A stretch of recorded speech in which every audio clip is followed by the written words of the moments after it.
Okay, this video is a comparison of plant and animal foods, or really answering the question, what is the difference between plant and animal foods? First of all, plants basically contain all the good stuff. Plants contain dietary fiber. Dietary fiber protects you from leaky gut. It also is used, the good bacteria convert it into short chain fatty acids, especially butyrate, which is used to maintain the tight junctions on the intestinal lining, the epithelium of the gut, the enteric tract. So it prevents leaky gut. It keeps normal gut permeability. It also prevents blood-brain barrier increased permeability, so it prevents leaky brain. The same butyrates go through the blood, travel to the brain endothelium, and they maintain its tight junctions. Potassium is a vasodilator. Magnesium is a vasodilator. The nitrates are the precursors of nitric oxide. We talked about this pathway before. The back of the tongue bacteria convert it to nitrites, and in the stomach to nitric oxide, goes into the blood, systemic vasodilation. When you walk out in the sun, the reason you feel good right away is because the sun releases nitric oxide precursors from the subcutaneous tissues. Okay, so anyways, plants are what it's all about for opening up blood vessels, and what every organ in your body functions better when it has good blood flow. Plants are the key to good blood flow. That's why the best diet for reversal of coronary artery disease, atherosclerosis, is a low-fat vegan diet, okay? That's important to realize. Another thing is people say, well, what about nitrates? I heard nitrates were bad. I heard nitrates, in meat, processed meat, salami, bacon, and all this stuff increase the risk of cancer. That is true, but it's for a different reason. The nitrates in meat are different. There's more amides and amines that are available to react with them to form nitrosamines, nitrosamines, but also more importantly, in plants there's lots of antioxidants, and they prevent the abnormal chemical reactions that produce nitrosamines and nitrosamines that are common in meat. So you don't get that problem with, so the nitrates that you'll find in greens, that are the precursors for nitric oxide, they end up being beneficial to you, versus the excessive nitrites that are sometimes used to cure meat and make processed meat end up being bad for you. So there's a difference in how they're handled because of the lack of antioxidants in meat. You don't have hardly any antioxidants in animal foods because the animals already use them up. Okay, the next thing good about plant foods, they got lots of antioxidants, vitamin C and the other antioxidants. They're alkaline, especially fruits and veggies, whereas meat is highly acidotic, especially because of the animal protein. There's more protein in animal foods in general than there is in plant foods. If you eat a vegan diet, you're going to probably end up about 80-10-10, 80% carbohydrate, 10% fat, 10% protein. That would be sort of average numbers. Versus if you eat a meat-based diet, you're going to have way more protein. For example, salmon. Okay, salmon's 50% protein, 50% fat. Animal foods don't have any carbohydrate other than milk. Okay, so you're going to tend to always have high protein and high fat. Both of those things are toxic to the human body. Animal protein in particular has a lot more methionine, and that especially as part of its metabolism is the sulfuric acid, and induces a metabolic acidosis. Just amino acids in general, they're acidic. That's why they're called amino acids. Okay. And there's some acidity from fat too, but amino acids, that's important. And the excessive amount of acidity from eating animal foods leads to low-grade metabolic acidosis. Then the body has to buffer the pH. Normal human pH is slightly alkaline. So if you call 7 neutral pH on a pH scale of 1 to 14, 7.4 is slightly alkaline, meaning above 7. And the body has to regulate that. So the kidney does it by, for example, it'll excrete hydrogen protons, and it'll simultaneously couple that to the excretion of calcium ions. Okay, and when it does that, it's now pushing more calcium into the urine. That calcium pushed into the urine can precipitate and plug up the kidney tubules due to calcification, and that over time can contribute to causing kidney failure. In addition, if you get large amounts of calcium precipitating, that will produce kidney stones, which can be extremely painful. Okay, but the acidity contributes to CKD, chronic kidney disease, and kidney failure. So metabolic acidosis related to animal protein is a bad thing. It also creates an unfavorable microenvironment for cancer cells. It promotes the growth of cancer cells. Cancer cells are in competition with the surrounding adjacent cells, and acidity promotes growth of cancer over alkalinity, which promotes growth of the normal cells in comparison to the cancer cells. The cancer animal protein has more leucine in it, and more methionine, which both increase activation of mTOR, mammalian target of rapamycin, which is a nutrient sensing pathway that's like a building contractor getting ready to build. When a cell replicates, it has to make a copy of itself. So it needs double all its internal contents in terms of raw materials to build.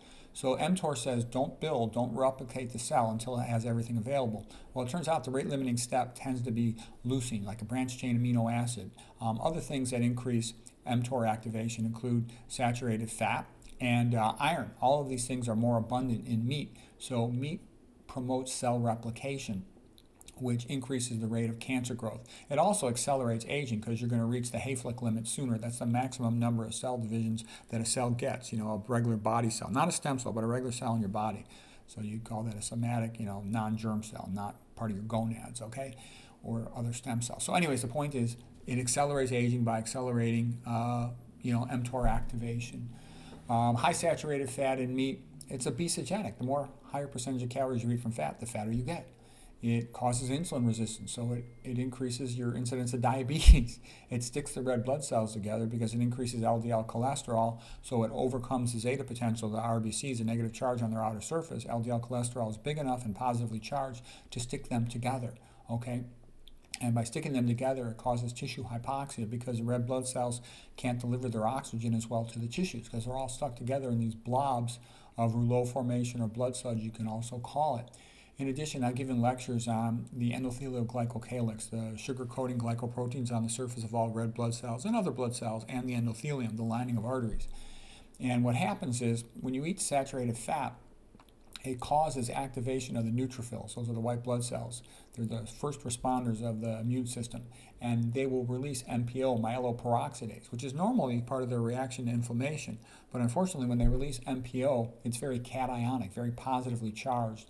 And these MPO particles, they drop down onto the glycocalyx of the endothelium, the arterial lining cells, and they cause it to collapse. And once the glycocalyx of glycoproteins collapses down, the glycoproteins are very negatively charged. They're full of sulfates, things like heparin sulfate, cholesterol sulfate, etc., and sialic acids that are also negatively charged.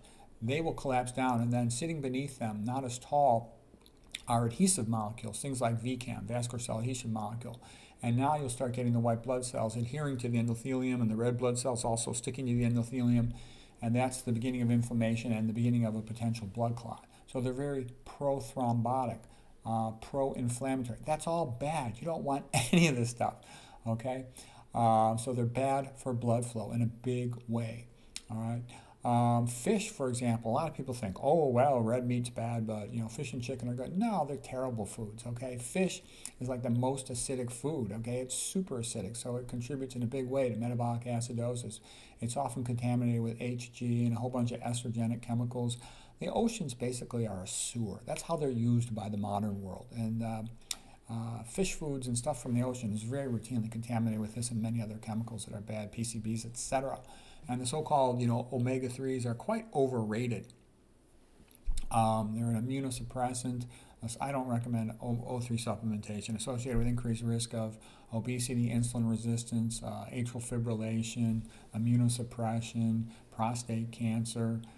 In animal studies, metastatic cancer, I think they're like one of the most overrated things, and people are overdosing on them, especially the long-chain ones. You get enough omega-3s from your low-fat animal foods. Dr. McDougall has confirmed that, and other work has confirmed that, and Brian Peskin's works confirm that. Okay, AGEs, advanced glycation end products. And you especially find these in high-fat, high-protein foods, which is typical of animal foods. But there are also high AGEs in nuts. I think nuts are one of the overrated plant foods. You have a lot of arachidonic acid in your animal foods, in your meat. You don't get hardly any in plant foods. So it's an omega-6 fat that's pro-inflammatory. So you don't want to be ingesting that in large amounts. Estrogenic chemicals. Estrogens are given to animals, to cattle, to fatten them up more rapidly. So there's more of that in animal foods. There's a moderate amount of phosphorus in animal foods that's more readily absorbed than the phosphorus in plant foods. Phosphorus in plant foods is typically tied up with phytates and it's poorly absorbed, so you don't get much of that into your body. In particular, in animal foods, for example, in chicken, they add a lot of phosphorus because it helps reduce what's called purge, the seeping of fluid, when you're trying to work with animal foods to cook them, and it's kind of disgusting. And that additive phosphorus is, it's inorganic. Organic means bound to chemicals in our bodies, and that stuff is not very highly absorbed.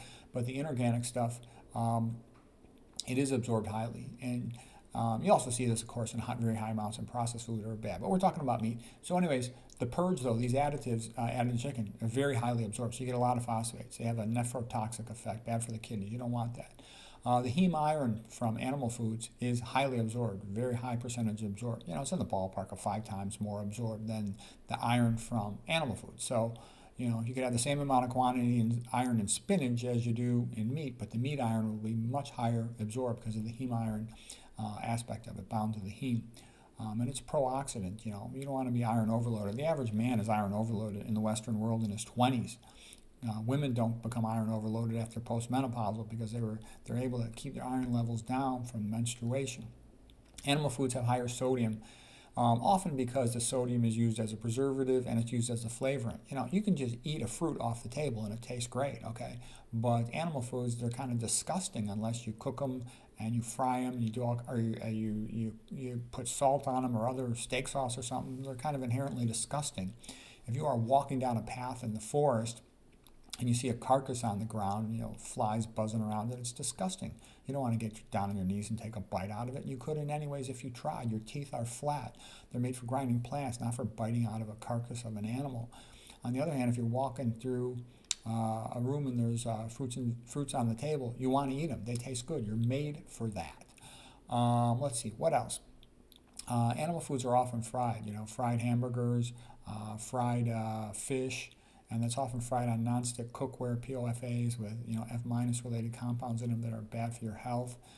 Animal foods like beef can cause xenosylitis, meaning that they have sialic acids with new 5-GC instead of new 5-AC. The whole point is that they're similar enough that the gut absorbs them and adds them onto our own bodily proteins, for example, glycoproteins. They're kind of like, sialic acids are like the identity card of a cell on its outer surface. And what I'm basically saying here is that human cells will incorporate the animal-related new 5-GC, but then the immune system, so the absorption cells aren't smart enough to recognize that it's a foreign chemical, but the immune system is smart enough. It reads these things by Braille, feels the outer surface glycoproteins, and it'll cause inflammation. That's called xenosylitis, okay? Okay, viruses are present in meat, but they can be related to humans, like bovine leukemia virus. Plant stuff. Nobody gets plant diseases, okay? Nobody gets Dutch elm disease. That doesn't occur in humans. So you don't get these viruses that can spread from an animal food to a human. Okay, you get a lot of bioaccumulated herbicides and pesticides from eating animal foods. For example, at a CAFO, concentrated animal feeding organization, they'll feed them GMO corn. That's all going to be sprayed with atrazine, okay? So then you get these bioaccumulated levels of atrazine. You don't want that. That's not only is it feminizing, it also is a mitochondrial inhibitor. Okay, that's really bad. And soy is routinely sprayed with glyphosate. Typically, cheap processed foods are made with these things, but soy is sprayed with glyphosate. And that's glycine phosphate, and that's a toxic substance. I've given entire lectures on that. The big famous lady on that is Stephanie, Sen, if you know her. Anyways, they also are related to increased production of heterocyclic amines that are toxic to the body, that increase the risk of breast and prostate cancer. We talked about meat leading to the production of increased nitrosamines and nitrosamides. You'll also produce in the gut, because meat changes the gut flora. The lack of dietary fiber and the increase in the amount of protein causes a change in the gut flora, the bacteria in the colon. And you get increased amounts of tyrosine, for example, converted to something called P-cressyl sulfate. You get increased amounts of tryptophan converted to indoxyl sulfate, and these are both toxic to the kidney. So what I'm trying to say is bad secondary processes are activated by eating more meat. Meat's got more carnitine in it, and that ends up being converted to trimethylamine oxide, which is very pro-atherogenic. It's also toxic to the kidneys. Whereas so basically, other than the advantage of meat having more B12, which is easy to obtain, that's the only pill you're going to need to take if you're a vegan. That's the only one. That's the only one I take. For example, I take methylcobalamin, the one with the fewest ingredients and no stevia in it. Stevia is contributes to infertility. You don't want that. Anyways, all the good stuff's in meat. All the vasodilators, the stuff you need to run your ion pumps in your cells. Average person eats way too much sodium and not enough magnesium. So these are what everybody's deficient in. Most common deficiencies, nutrient deficiencies in the Western world are fiber, potassium, magnesium, okay? Because those all come from plant foods, all right? I talked about how the alkalinity protects you from kidney failure and lowers your risk of cancer. And you want to be low in protein. You know, the things that have shown increased longevity in mammals are, of course, calorie restriction, but it also turns out low protein diets have shown increased longevity. And you can specifically, even just especially, it appears, this isn't proven, but it appears that you can just restrict methionine and get increased longevity from it. That hasn't been proven yet in humans, but that seems to be the case in animals. And what I'm trying to say is low protein is beneficial. Now, don't get me wrong, there are some good things about beans, and they do have a good ability to satisfy hunger for a prolonged amount of time because they're high in fiber as well. But you have to be a little careful not eating too much of beans, especially if you had cancer and especially if you have kidney failure, because they do have relatively high amounts of proteins. Beans are typically about 30% of calories from protein. Okay, we talked about the phosphorus and iron in plant foods not being well absorbed because it's bound to other things. It just isn't well absorbed. I think these high-fat plant foods and that are high in estrogen or advanced glycation end products like I don't recommend these foods, soy, flax, nuts, seeds, etc.